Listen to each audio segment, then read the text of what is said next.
Good morning दोस्तों। जैसा आपको पता है पिछले वीक में मैंने गाड़ी ली थी बेटी के लिए और आपको बताया था कि क्यों मैं ग्रेटर नोएडा में ले आऊँ, बैंगलोर में क्यों नहीं लिया हूँ। तो आज आपको रिवील करता हूँ।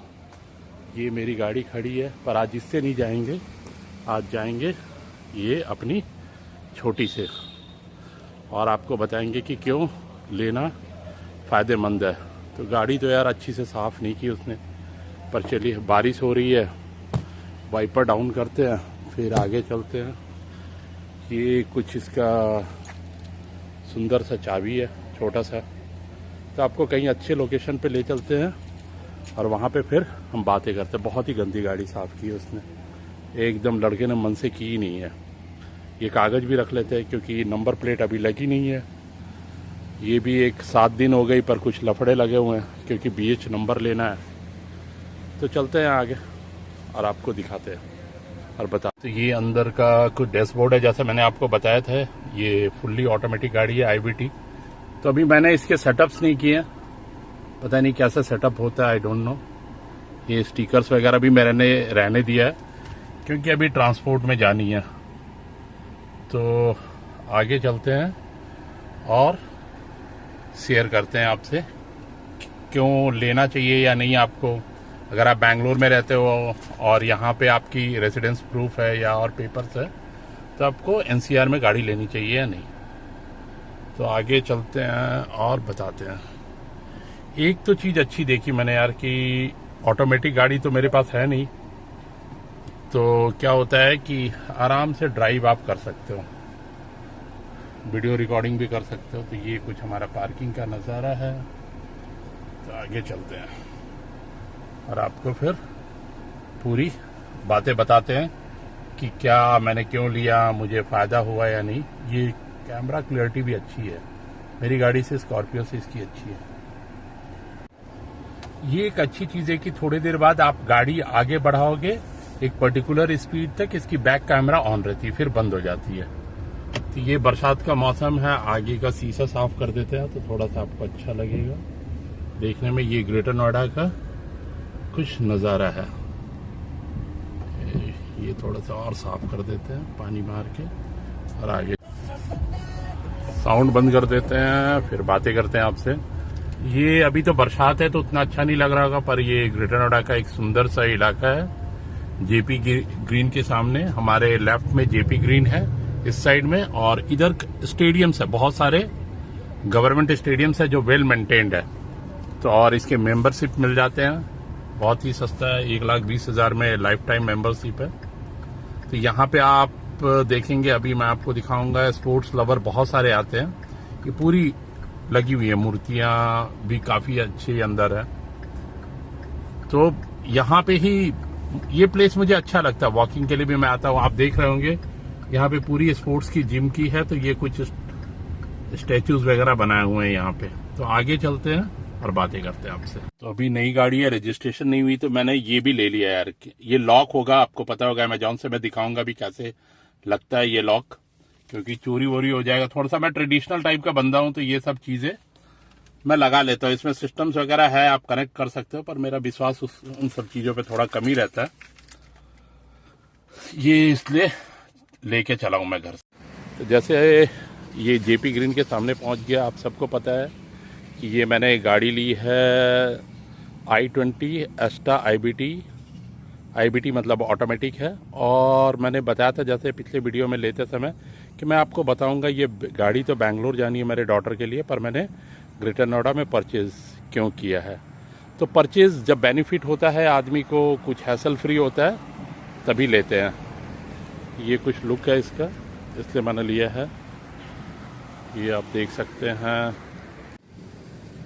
तो 3-4 चीज़ें थी जिसके लिए मैंने गाड़ी लिया था। एक तो सबसे पहले कॉस्ट है, दूसरा हैसल फ्री हमें था इसलिए हमने लिया। तो वहाँ पे जैसे आपको पता है कि ग्रेटर नोएडा क्या यूपी में 10% टैक्स है गाड़ियों पे, और वहाँ पे है 15% रजिस्ट्रेशन, और रजिस्ट्रेशन पे 11% सेस लगता है। तो ये करीब गाड़ी वहाँ पे पड़ रही थी 13.5 लाख रुपए की। तो हमने बोला कि यहाँ पे लेते हैं, फिर यहाँ पे आया कि ट्रांसपोर्ट कैसे करेंगे। आपको एक चीज़ पता होगा कि ट्रांसपोर्ट करने के लिए अगर हम करते तो 35-40 हज़ार रुपये हमें लग जाते इसको ट्रांसपोर्ट करने में। तो हमने बोला कि अपने ट्रांसपोर्ट करते हैं, तो वो बोले नहीं इतना तो लगेगा। तो हमने बोला फिर फ़ायदा नहीं यार, इतनी तो कॉस्टिंग लगी जाएगी। फिर हमने बोला नहीं चलो बेंगलोर में ही लेते हैं। फिर डिसीजन हुआ कि चलो दूसरा ऑप्शन भी एक्सप्लोर करते हैं। तो बहुत सारी आपको पता होगा कि गुड़गांव से गाड़ियाँ जाती है हर जगह पे मारुति की गाड़ी। तो जैसे उसमें 20 गाड़ी लोड हो रही तो एक गाड़ी आपकी भी लोड हो जाएगी और जाएगी।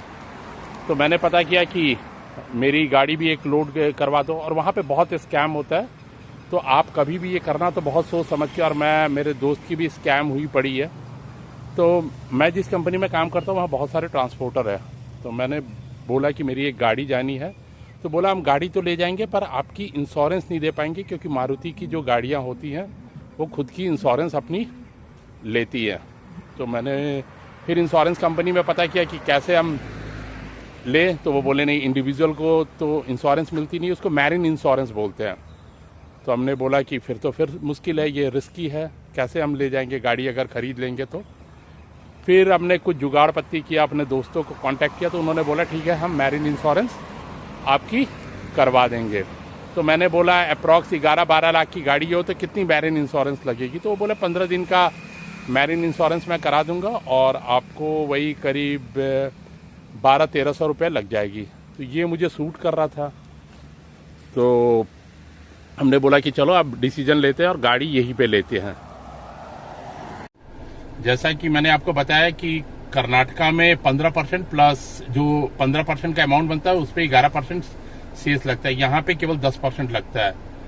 तो उसमें भी करीब 88,000 का डिफरेंस आ गया। तो अप फ्रंट मुझे क्या देना पड़ा, एक तो 45,000 रुपये का डिस्काउंट वहां नहीं मिल रहा था, वो मिल गया। 1 लाख रुपए इसमें मिल गया, जो रोड टैक्स कम देने पड़ा, 1,45,000 वो, और एक डाउन पेमेंट हमने नहीं किया तो करीब 2,45,000 बहुत ही मायने रखता है किसी भी मिडिल क्लास फैमिली के लिए।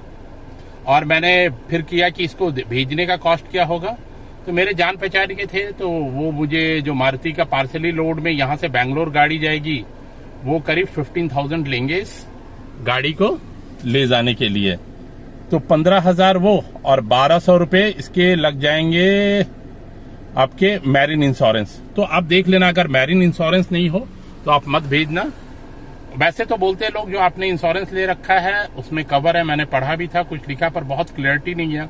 फिर मैंने टाटा AIG से भी मंगवाया तो उन्होंने बोला कवर है, पर मैं रिस्क नहीं लेना चाहता था, नई गाड़ी है तो ये लिया। तो एक कारण हुआ कॉस्ट, करीब आप पकड़ लो मोटा मोटी करीब 2-2.5 लाख रुपए का, मतलब 1,45 तो 100% सेविंग है, और जो 1 लाख है वो 15 साल में देने हैं मुझे, 2-2 साल के किस्तों पे।